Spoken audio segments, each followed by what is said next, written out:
It's a beautiful Friday morning, and we are so excited to be on your screens this beautiful morning. This is iBrand Daybreak, and you're welcome to the show this morning. My name is Margaret Opera. It's Friday. I know how Fridays are right here on iBrandTV. We are a twist and turns on the show today, and trust me, you're going to have an amazing time. I won't be doing this alone. I would say I have, okay, I'll allow him to the introduction. Something, who are you, please? You've mentioned my name already. All right, good morning. Welcome, folks. Good morning. It is iBrand Daybreak, and it promises to be exciting as always. It is the Friday edition, and it's the first Friday edition of the year 2022. So there's so much to look forward to talking about today's edition of the show. As usual, we'll give you the news updates where we'll review news, and we'll give you keep you up to date, I beg your pardon, with the latest news emanating in the world of on the foreign scene as well as the local scene. We'll also bring you newspaper review where we'll review major headlines from the national dailies, and you can rest assured there will be discussion of the day as well as social media buzz. So there's so much in store. You really do not want to miss this. Margaret, you're looking, I mean, hippie, dapper, I don't know what's called. Friday. Yeah, it's Friday, and I don't know why you decided to wear a suit anyway, but are you one of those who want to wear suit to the swimming pool? Or no. But you look amazing. Thank you very much. I'm just trying to keep it, Keep it, So I'm the one who's supposed to be keeping it out. No, it's fine. It's okay. Right. I mean, it's cool. You look amazing. Thank you, Samson. All right, before Samson finishes me with all the compliments, now he's sweet tongue. I know that already, but then. Okay. So you want to say something else? No, you know people like you know how to sweet talk people into doing what they don't want to do. I know your type, please. I'm not going to fall for that. You'll hear from my lawyers. It's a new year, new me. This is the formation of character. New year, new life. I don't want any people to make me my head boss on the show this morning. You'll hear from my lawyers. All right, then we are going into the news update, but then before that, we'll take a very short break. We'll be right back.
Thanks for staying tuned. You're still watching iBrand Daybreak. Now it's time to keep you up to speed with news updates. And we'll begin from the Nigerian scene, where the federal government has released another 31.97 billion naira for the payment of accrued pension rights to 2021 retirees of Treasury-funded ministries, departments, and agencies.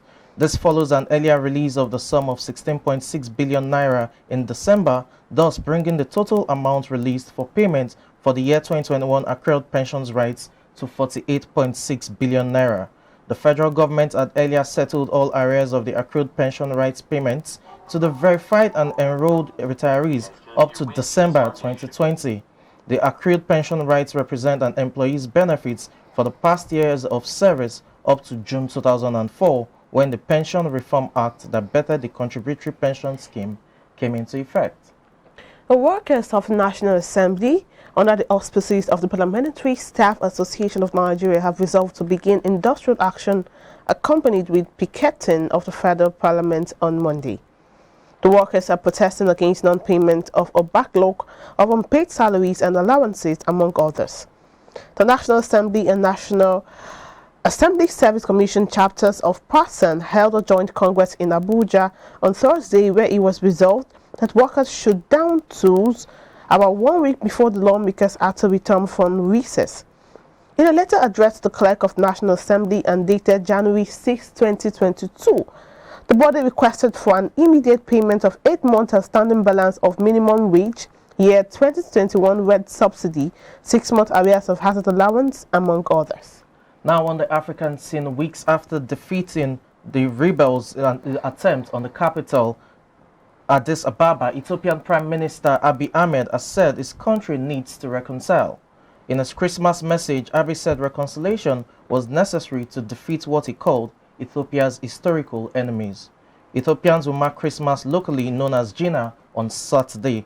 In November, federal forces and their allies beat back Tigray People's Liberation Front rebels from cities in Afar and Amara regions, with Abiy spending days on the front line commanding operations against the rebels. The conflict, which began more than a year ago, has left many killed and thousands displaced. And still on the African scene, South Africa's parliament has stated that firefighters have withdrawn from the parliament complex and affected buildings have been handed over to the Hawks, a special unit of South African police, for investigation. On Thursday, Parliament's presiding officers led by National Assembly Speaker Noziviwe Mapisa Kwakula and National Council of Provinces Chairperson Amos Masondo said they were satisfied with the overall progress made on the containment of fire and investigations currently underway at the parliamentary precinct. Meanwhile, engineers from the Department of Public Works and Infrastructure are also on site to determine if the affected buildings are safe for access by the Hawks. And on the international scene, more than a dozen police officers have been killed as protests continue to range in Kazakhstan, the worst street unrest since the country gained independence 30 years ago. Thousands of protesters have reportedly been arrested in Almaty, with hundreds injured and at least 60 in intensive care. The protest began over the weekend, triggered by rising fuel prices, but have since morphed into anti-government riots. Meanwhile, forces of the Collective Security Treaty Organization, led by Russia, have arrived Kazakhstan with a total of about 2,500 personnel to restore peace in the nation. And that's all we have on the news update at this hour. We're going on a quick break right now. When we return, we'll bring you headlines from our national dailies. Please do stay tuned.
Glad to have you join us back on iBrand Daybreak.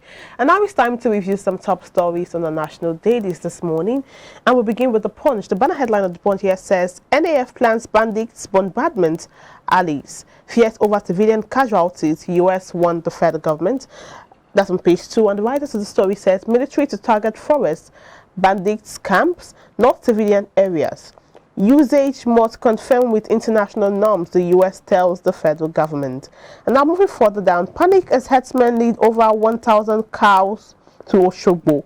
Under darkness, Amoteco contains herders. That's on page 12.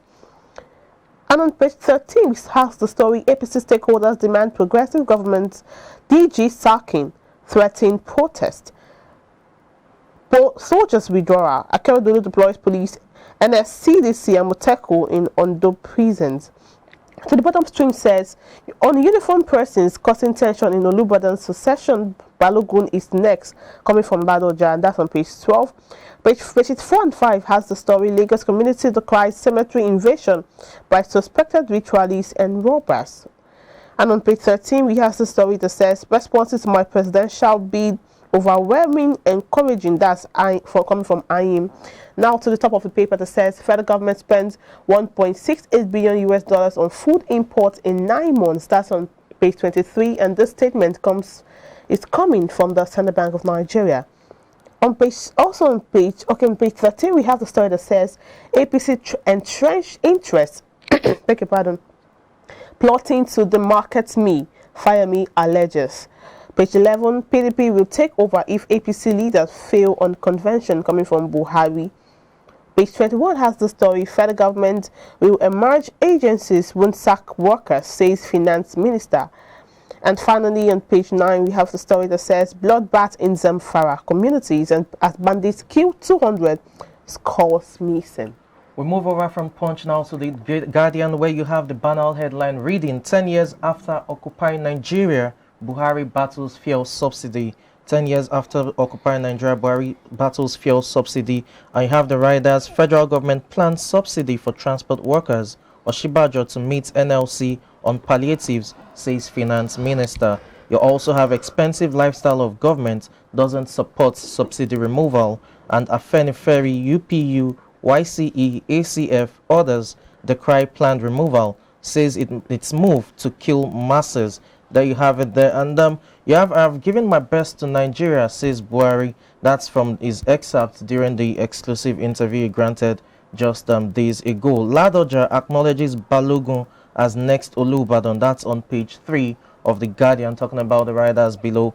And you have gunmen abduct 6 ex-SSG's children, escort driver in Taraba. You can find that on page 5, talking about the insecurity issues in Taraba. 19 died, 26 injured in Kano auto crash. That's also on page 5. And gunmen invade Imo police station, destroy offices. That's on page 24.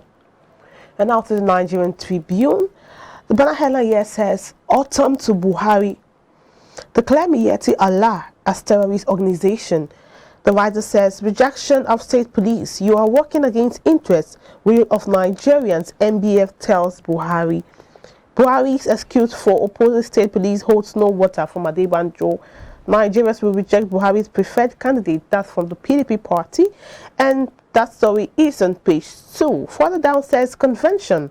APC stakeholders asked governors to remove Lukman, PGF, DG. That's on page 29.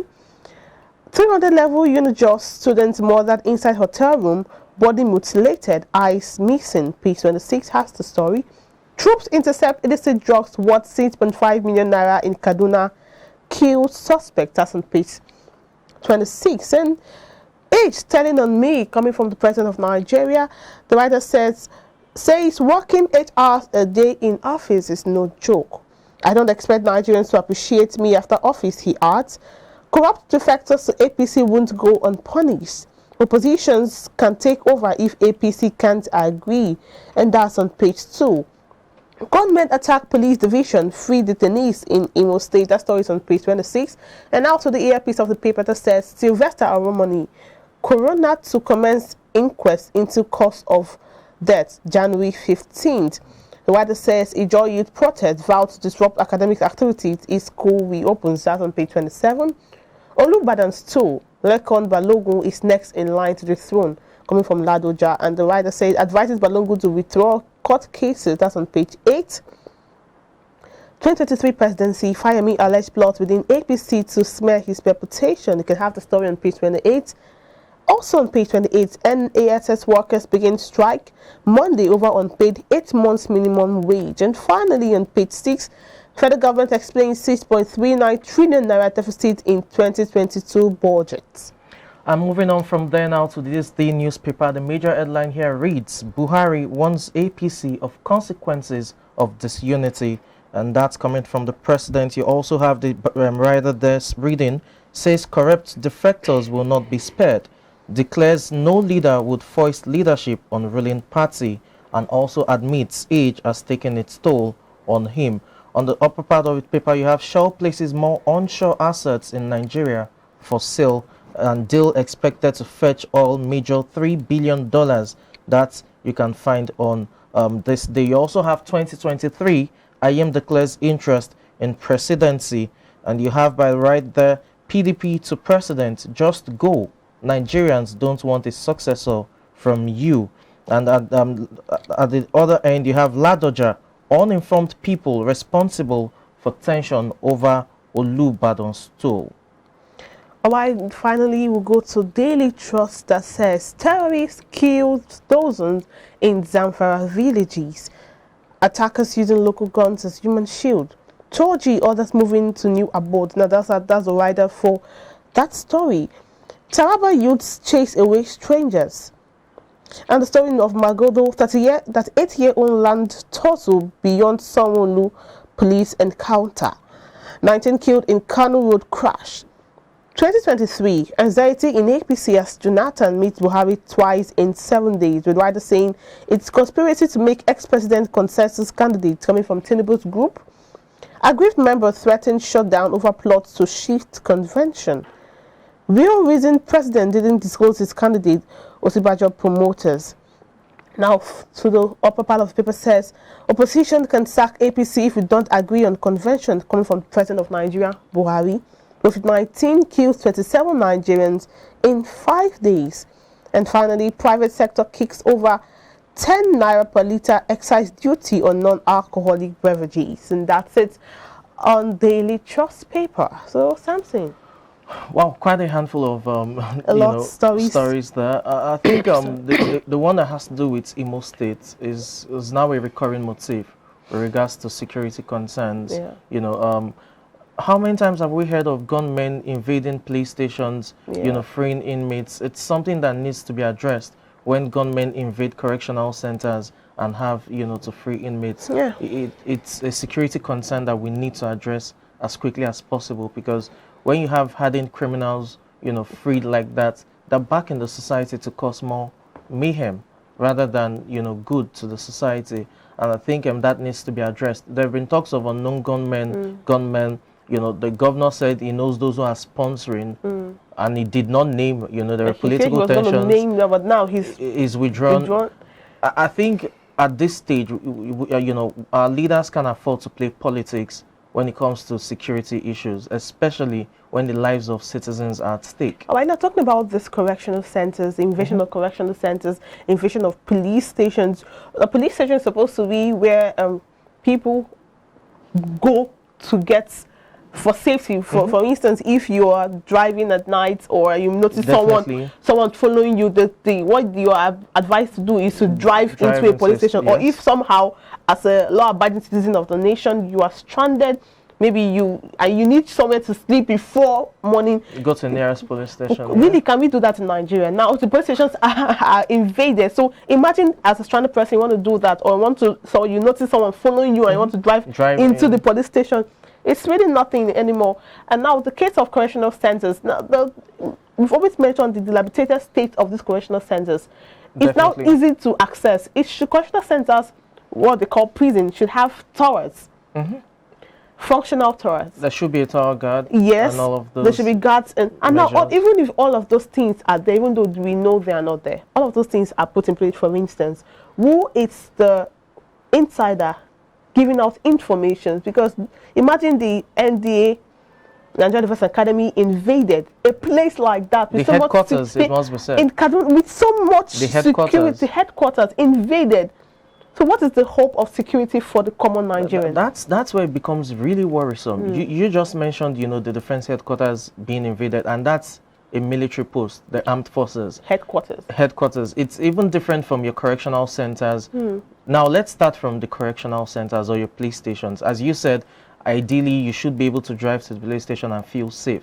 But prior to the incessant, you know, attacks on police stations, we've also had reports of police stations even having a closing time, which is supposed to be 24 hours. Which should be a, you know, an essential service 24 hours. But we've had that issue of closing time. How much more now that, you know, the attacks are seemingly regular, especially in that part of the nation?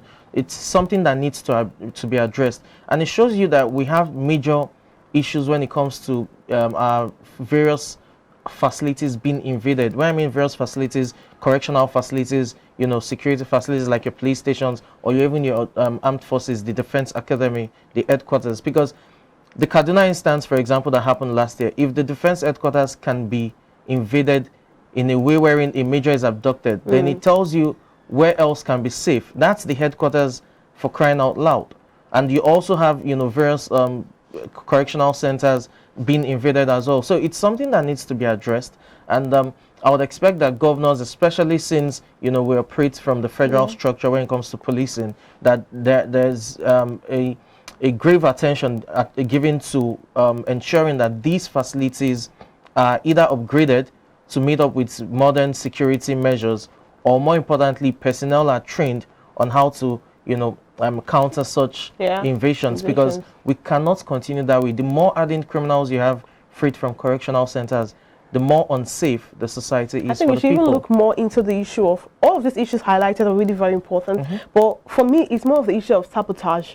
Definitely, in the systems. definitely. Because you can't tell me that it's if I live alone, you do not know where I keep my food unless you enter into my house, or I tell you where I keep my plate of rice or my raw rice. So you can come into my house, you go to where you think the raw rice is. Maybe I've moved it. So it's only if I tell you or I've shown it to you, you can now say, so someone can come into this studio and know where they hide the batteries. Definitely. There should be someone in there telling them we keep batteries here. So that's really the problem, if you ask me. Yes, there is definitely, you know, oftentimes there would always be an insider who snitches and does all of those things, you know, collaborating with those who would cause harm within the system or institutions. But you also have to understand that there are certain, you know, porous measures that have been in place that needs to be shored up. I can remember vividly, you have the retired Navy Commodore Olawumi, where he was, you know, speaking in a particular interview, talked about the grounds being thrown open and every Tom, Dick and Harry is able to come in, you know, to the Defense Academy, you know, for either religious prayers or what have you. Now, that in itself shouldn't happen. That in itself shouldn't happen. If there's going to be you know, a place where that should happen, it shouldn't be within the premises of the defense headquarters. So if that can happen with the defense headquarters, it tells you what happens in other, you know, barracks or installations, security installations, basically. The barracks are really more like an open place. Anyone just goes in. People live there, so you can say I'm coming to visit. It should be a barrack. Yes, you have people living there, but it should be there. Should be checked. Strict measures. Security measures. All right, there's this story now. When this particular one broke, the statement broke, we had reactions from Nigeria. The president said, age is telling on me. And he mentioned he doesn't expect Nigeria to appreciate him after he had left. After he leaves office. He also said that working 8 hours a day in the office is no joke. And I remember 9 to 5. Well, people work more than 9 to 5 anyway. But I read through the comment. You know, Nigerians could be really sarcastic, even though he might be saying what his grievances are. But you know, Nigerians already have a notion about this government. So really, most things, even things that are really true, what is true and it's said, it seemed like, okay, what do we need information for? So I remember reading through the comments and some persons were saying yeah, you know we won't appreciate you already, so this is a fact. Working 8 hours a day, you signed for it, so what are you talking about? You're really not doing anything. Now these are the reactions from Nigerians. But then what I saw someone post something and it made sense, and the person was like, all of this, some things the president said was really true, but then it's more like thinking about what the president can do for the nation or can do for you as a Nigerian, rather than thinking of what you can do for the nation. So it's more like everything the president does is centered on, you didn't do this for me rightly, you didn't do this rightly, what have you really done? So something, you have something to say, right? Uneasy lies the head that wears the crown. Oh yeah. The job is a really difficult one. It's difficult to govern or preside over 200 million people, over Nigerians, and the kind of realities we have here, our psychosocial realities, differs from other administrations in the world. So we have to understand that it's a difficult job to start with. Well, having said that, when he says Nigerians won't appreciate him even after he leaves office, to some extent, if you look at precedents, you can probably say it happens. There were talks of, a particular president being called clueless, this and that, and called a woman, and all of that. Let's be sincere. Did we really appreciate him? You have to put that into context. You have the Obasanjo administration as well. Perhaps the only good thing most people say about that administration was reducing our deficit. Aside that, there were always complaints. Now, the truth is human wants are insatiable. So no administration will entirely please the people. There's always the demand for more. And that's quite understandable, because for every buy you make, it gets elevated. Having said that, you also have to look at the reason people won't appreciate this administration as the president has alleged. The political apathy that we see within our political landscape, or the mistrust between the people and the government, is as a result of the way the government has dealt with the people over time. Talking about misinformation, deceits, betrayals, and all disappointments. So you really can't blame the people too. And that explains why oftentimes when the government comes out to issue a statement, either through one of the aides or the Minister of Information, people just feel like, oh, it's one of those, politicking gambits and all of that again. There's the level of mistrust we have now between the people and the government has to be reduced, and that can only be earned by the government earning the trust of the people back by working effectively. Well, I think this government, maybe they can salvage the situation or redeem their name, but this government, are we really sure? It's roughly a year to go. Okay, so finally, before we just wrap up, I just want to touch on this story on the Punch, the banner headline that says the Nigerian Air Force plans banding bombardments and fears over civilian casualties that the US is one of the federal governments, and also relating it to this story on Daily Trust, terrorists killed dozens in Zamfara State. So since 2020 to 2021, we've been stories of this person's killed, this one killed, abduction, invasion. So now the fact that someone said on this platform on Wednesday that the fact that the government have plans for these terrorists and they are coming up to say, more like telling you something, I'll kill you today, so I should be waiting for you to come kill me, you should be without. So can they do this more like a surprise? The Air Force is planning bombardment, and it's now been taken away. You're planning bombardment and you're already letting the terrorists know that he wants to bombard their... That's the concern I have about this administration and how it has gone about tackling security matters.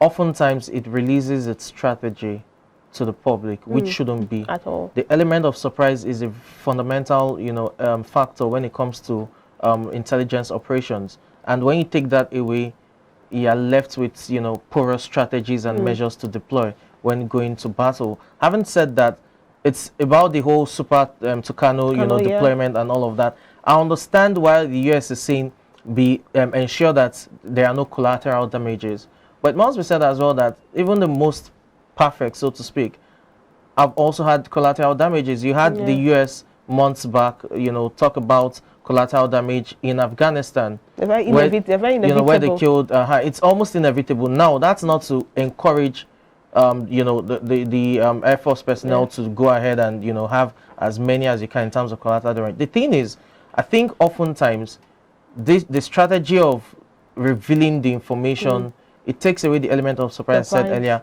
More importantly, it does not even help the ground troops. Because what the Air Force is meant to do in terms of bombarding those, camps or forests of the terrorists is to ensure that the area is cleared for the ground troops to move. And when your soldiers, foot on ground, the boots on ground, are already, the terrorists have already been aware. Prior information. And interestingly, they're not even giving you their own strategy. So there could be ambush, and it doesn't help really for the soldiers on foot. But having said all of this, we just hope that we were able to contain, we are able to sustain rather the fight against terrorism. And I'm glad now that the federal government has followed the court order to gazette the bandits as terrorists as well. We need to address these issues and see them as who they are in terms of terrorists. All right, thank you so much, Samson. Thank you very much. Oh, that was our newspaper review segment, and trust me, I've been listening to Samson say all he needed to say, and trust me, I think probably you should have, maybe you should go into politics or analysis or something like that. But that was an amazing one. Why people call me? When we call you, let the people call me first. We've called you now. Well, we are the people. All right, then we'll just take a very short break. When we come back, trust me, there's another topic, and it's an interesting one. Please stay close to your screens. We'll be right back.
Thanks for staying tuned. You're still tuned to iBrand Daybreak. Now it's time for the topic of discussion.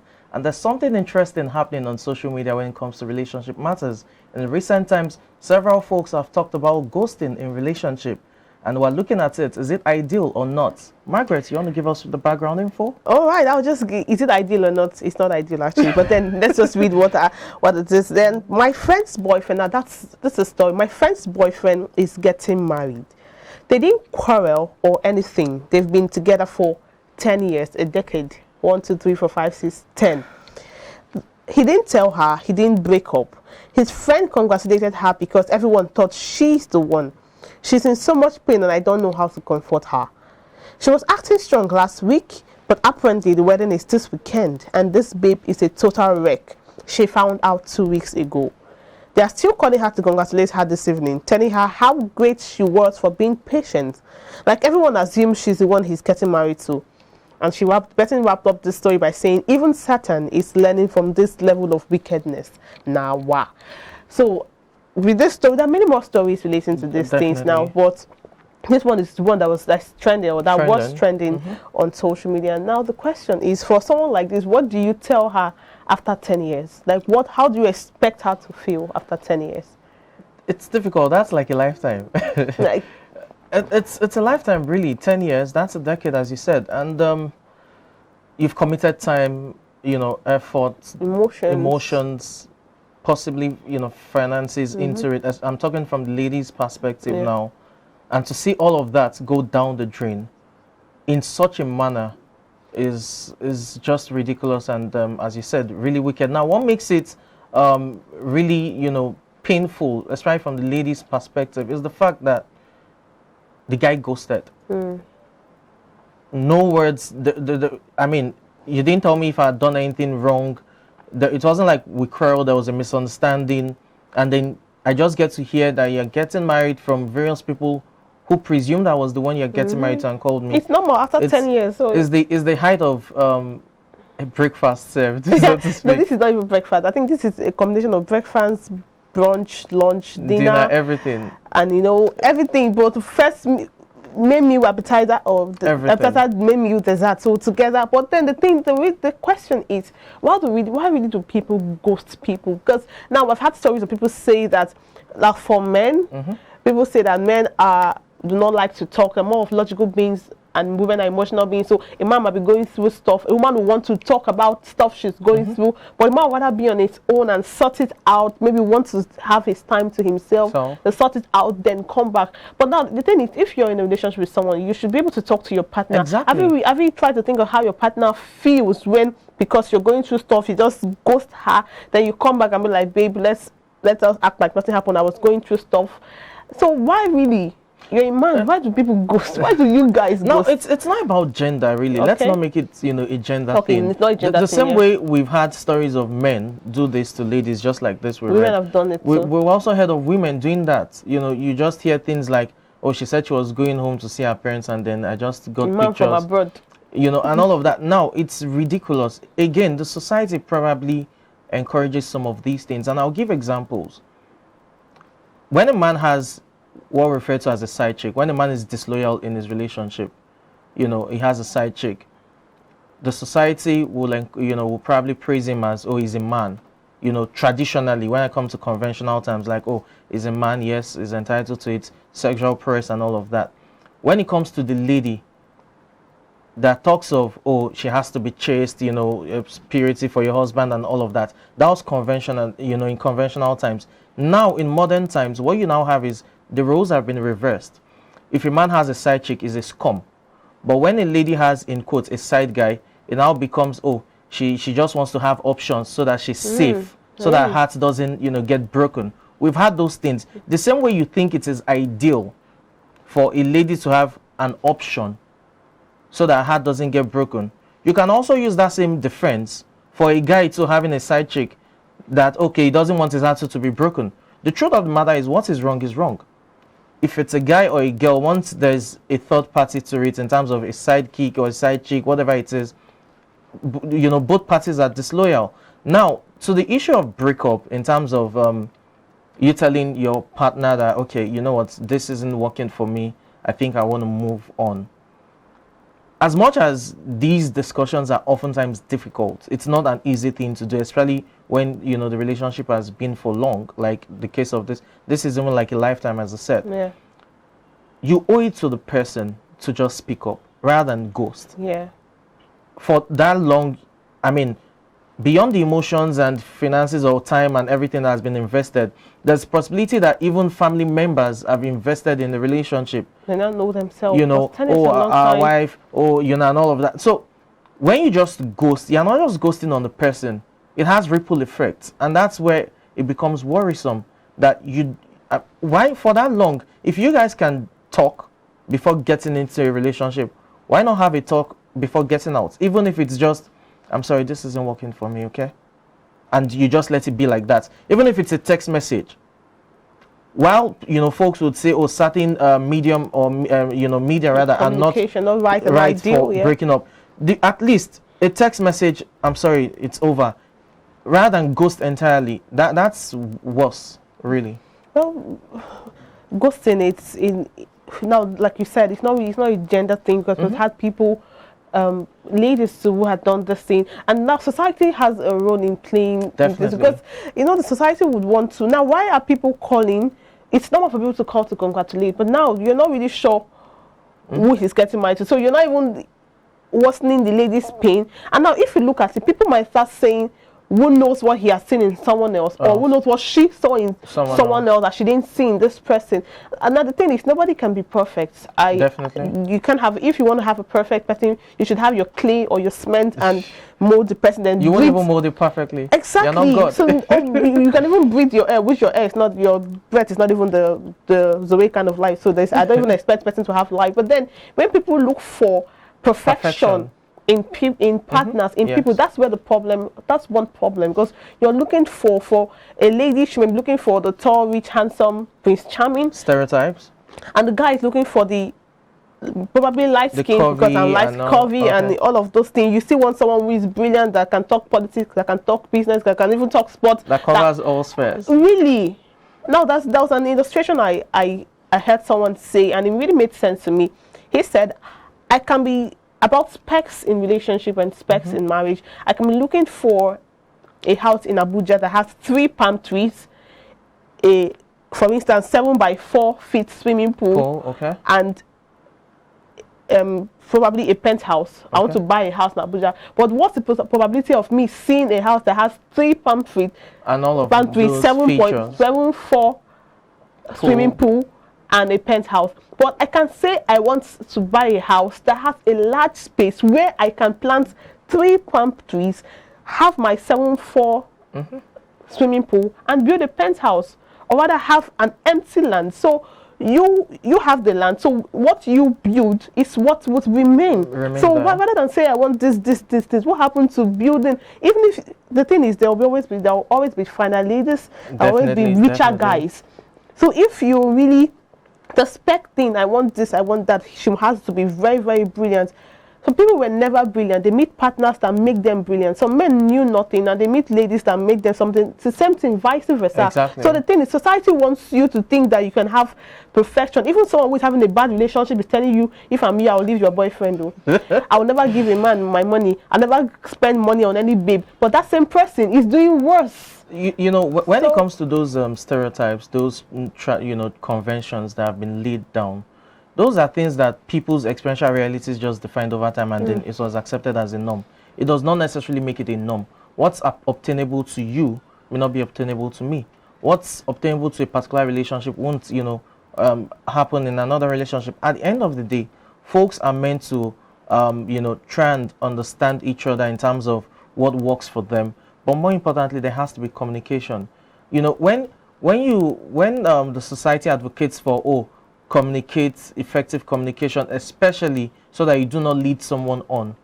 So why then do you still lead someone on when you know that it's over? You know, oftentimes the talk is, oh no, speak out, so that you don't lead the person on thinking you guys are in a relationship when nothing is happening. So let the person know his or her place. Himself, let the person know his or her place and all of that. There's always the advocacy for you speaking out in that regard, just to ensure that they know where you stand. Now, if we can have advocacy for that, why can't we have advocacy for if the relationship is going south, or the relationship is fine, but one party just decides, I want to opt out? There should be advocacy to also speak up. Ghosting on people, I think it's rude. I think it's disrespectful. and it's not nice at all. Let the person know where they stand. This isn't working. I want to move on. Imagine the heartbreak the lady, we read this feeling. Several people are calling to congratulate innocently. Meanwhile, the more calls coming, rather than cheering her up and making her happy, it's even making her sadder. So it just shows you that folks need to speak up. This issue of communication, effective communication, it's not just regards, when things are rosy, even when things are difficult. Those are difficult talks, no doubt about it, but they have to be said, they have to be addressed. Talking about communication, could it be that, this is me just trying to paint scenarios in my head now, could it be that probably because of the time spent, maybe he met someone that he feels is better than someone he has been with for 10 years. Hold on. And like I said, he feels is better because really, are you even sure the person is better? Well, let's assume that they have been dating for even 2 years. And why he's still in a relationship with this person. So maybe he feels like he has someone he can communicate rightly with better than someone he has been with for 10 years. And he's now thinking of, imagine me coming to tell this lady I can't. How will she feel? Won't she feel bad? Some people are really, would I use the word soft, or they can't look at your face or and tell you certain things. So the thing is, how will she feel? I really want to be with this person. Maybe we click more. Maybe we are more compatible. Maybe. And it could be maybe the lady of the 10 years relationship, maybe they've been having some fights. Then the one he met for 2 years, it's been not so much fight. Probably he feels that's a better option for me. Could it be that he was trying to, I'm not giving excuses for this guy, please don't eat me up. Go on. So could it be that he was trying to say, maybe, I don't know how she would feel. Maybe genuinely doesn't want her to feel bad, but he wants to be with this person, and he now refuses to communicate and goes ahead with it. So, communication is one thing, but the person you're communicating with is another acceptance thing. Of that. I can't be with someone for 10 years and you come and say you want to break up. Guy, that relationship has stayed. Now, actually, a friend of mine said that. She said we die here. You understand? No, I understand where that argument comes from, and I've heard few of those excuses in time past, but it's flimsy too. If you look at it on surface, it's from almost like from an emotional blackmail point of view with regards to, okay, I'm not sure how she will feel. I don't want to make her feel bad. And so let me just, go away, and probably she would realize it is not working, and, she accepts fate in terms of ghosting now. You've also heard folks say, I'm not confident enough. I don't know how to say it. And I can't even look her in the eyes to say that kind of a thing. That's why you don't have just the medium, that different media to, expressing yourself. If you can't have the one-on-one conversation, which oftentimes most counselors or therapists would advise you adopt, just send a text message at the very least. Breaking up through a text message after 10 years? That's exactly the point. The reason is, I think it's better to even break up via text message than just ghosting for over. Yeah. Do you understand? So there needs to be communication. You need to let the person know where they stand in your life. If for 10 years you've been planning, okay, we're having a family together, we're doing this, we're doing that, and at the end of the day, one morning the person just wakes up and he or she is all by himself or herself, it's wicked. But you know what I'm tempted to say? Dating someone for 10 years, really. I'm tempted to say that, really. I get the point. Again, 10 years. I understand. Personally, I feel it's too long. But, the thing again is, there's really no manual to how these things operate. Work, yeah, correct. Folks meet within 3-6 months, they get married, they have a perfect life. Some date for 10 years and then it doesn't work out. Unfortunately, this is an example. But there's really no basis. As I said earlier, what's obtainable in a relationship or marriage A is not obtainable in a relationship or marriage B. Correct. At the end of the day, folks will have to work with what works for them, and more importantly, have someone whom you can easily discuss with.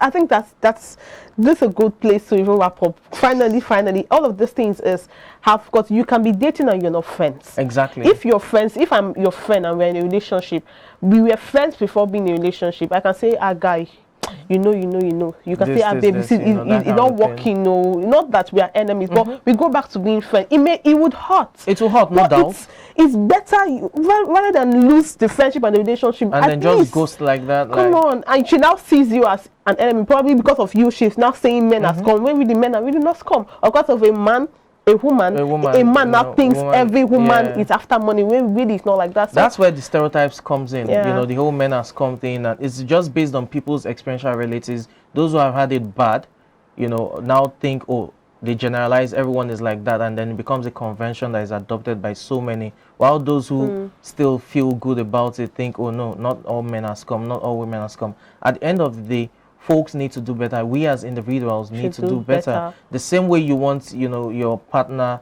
to be loving, this, that, all the attributes you want, ensure you also have at least some of it in terms of, you know, humane attributes. That's what makes it work. Yeah. You have to be intentional. Very intentional. Relationships are not really 50-50. I don't think. Definitely. I think it's 100. You bring your 100, I bring my 100. We don't bring 50, I bring 50. Make 100. It's a you bring teamwork. 100, It takes two to tango. Actually, it takes two to tango. Although when you're single, it takes one. Are you talking for yourself? When you're single? Huh? When we are single. I'm not single. Oh, you're not? You're admitting now that I'm not married someone. either. No, I know, but you're admitting I'm waiting. Yeah.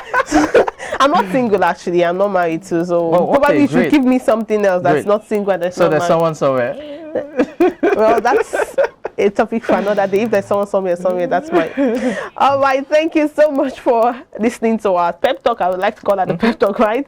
All right, we'll take a very short break now. When we come back, we'll wrap up the show with the social media boys.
Thanks for staying tuned. You're still watching iBrand Daybreak. Now we're coasting home talking about the last lap of the show, and it is the social media buzz we're bringing to you right about now. Now let's take this comment. Repeat your outfits however you like. Whoever has a problem with it should take you shopping. That's the quote. Repeat your outfits however you like. Whoever has a problem with it should take you shopping. Don't fall under any pressure. Clothes are meant to be repeated. Now let's read the comments talking about that before I get your view, because I know you have something to say regards that. Now you have Nigerians reacting to that particular quote regards repeating of clothes, and you have Maureen Godfrey here speaking, saying, "Here, but do anyone really worry about people seeing him or her repeat clothes? If I no repeat the clothes, I won't enjoy the money I spent buying it. Me, I still have some clothes I bought 2015 to 2017, and I still wear all. The only thing that makes me stop wearing any of my clothes is if the cloth have tear or fade." Margaret, the next one. Yeah, I think Maureen's an Igbo girl. Okay, this someone says, Omar Bafa says, "That has been my style. I don't care what people think of me, and sometimes I wear 2 different outfits in a day, depending on where I'm going to." Now, Steve said, "I too like this post. Ain't dressing to please anyone." And you have Erema Babe D Bliss here saying, "If I no repeat the clothes, how they won't take no sin na me get them. Now clothes when them borrow them, they wear once. I move." But really, come on. I should not repeat clothes that I bought. Exactly. What am I trying to prove? It's just a mentality that some folks have. Again, now you can't really judge people on how they choose to live their lives, as long as their ideologies do not impede others. in terms of either causing harm or Yeah. some sort of discomfort or discriminating, it's fine. But when you now should I call it fashion shame now? Because you know when you try to disregard people, discriminate against them, or insult them because they've repeated clothes once or twice or thrice, it doesn't add up. Not everyone has the financial capacity to wear clothes once, you know, in a day or once in a year. Some people have 365 clothes, so they can easily do one cloth per year. But there are folks who just have 50 clothes, and it means that, or 52 clothes, so it means that, you know, the clothes will just sustain them for the weeks. They will have to repeat. At the end of the day, what counts is that you dress properly and, you know, you're presentable. That's what counts. That's really what matters. And I agree with the first person that said, if you don't like the fact that someone is repeating clothes, don't complain. Take person shopping and buy clothes. Person will not say no. Me, I will not say no. I'm not sure something would say no to. It's been an amazing show. Thank you so much for being with us all through the show and listening to us patiently. We love you. Without you, there's no Ivan Daybreak. And I'll just leave you with a quote from Walter Anderson that says, "It's only when we take chances our lives improve. The initial and most difficult risks we need to take is to become honest." I'll take that again. What Anderson said, it's only when we take chances our lives improve. The initial and most difficult risks is that we need to take is to become honest. Please listen to this and make it part of your life. Definitely, integrity is key. Integrity is key. Honestly, you may not have money, you may not have anything, but a good name goes a long way. Please do well to join us on Monday. I was going to say tomorrow, but on Monday, same time, same station on iBrandTV. Stay tuned. Connect to our social media platforms. Start Time Channel 143 is your station. Please don't go anywhere. My name is Margaret Opara. And I'm Samson Lady. Thank you so much, folks, for watching. Do stay tuned. There's still more content from where this came. Have a good weekend.